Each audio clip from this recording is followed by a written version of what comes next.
the story behind the success of Rolex brand.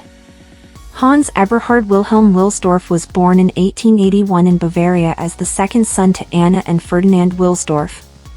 However, by the age of 12, Hans Wilsdorf was an orphan and he was sent to boarding school, where he received a solid education.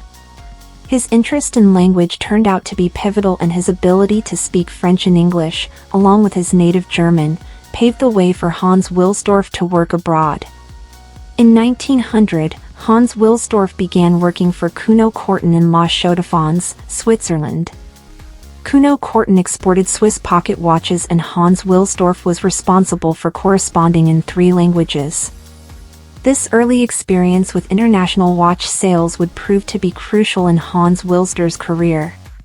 During his time in Switzerland, Hans Wilsdorf became aware of watch movement maker Eglier in the nearby Swiss town of Bienne.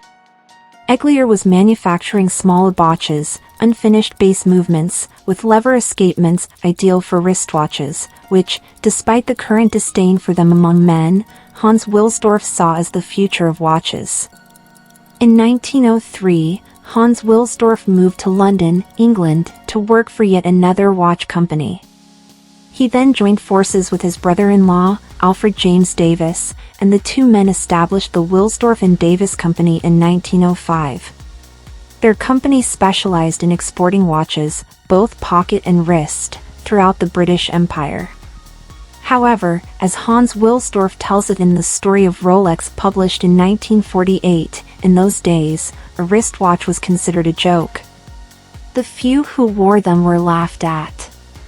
He further added, people said a watch with such a tiny, delicate mechanism could never withstand the violent gestures of hand and arm. And, of course, it was too small to be accurate. Hans Wilsdorf ignored the criticisms. He was sure that the wristwatch had a brilliant future before it and pushed on with his vision of wristwatches overtaking pocket watches as the go-to personal time teller. He placed the largest order for wristwatches ever booked at that time with Eglier in Bienne. Despite his lack of formal education in watchmaking, Wilsdorf was a quick learner and displayed an innate understanding of the technical and aesthetic aspects of the craft. He was particularly interested in the potential of wristwatches, which at the time were not widely accepted due to their perceived lack of accuracy compared to pocket watches. Wilsdorf envisioned a wristwatch that was not only accurate and reliable but also elegant and suitable for any occasion. His determination to overcome the technical challenges associated with early wrist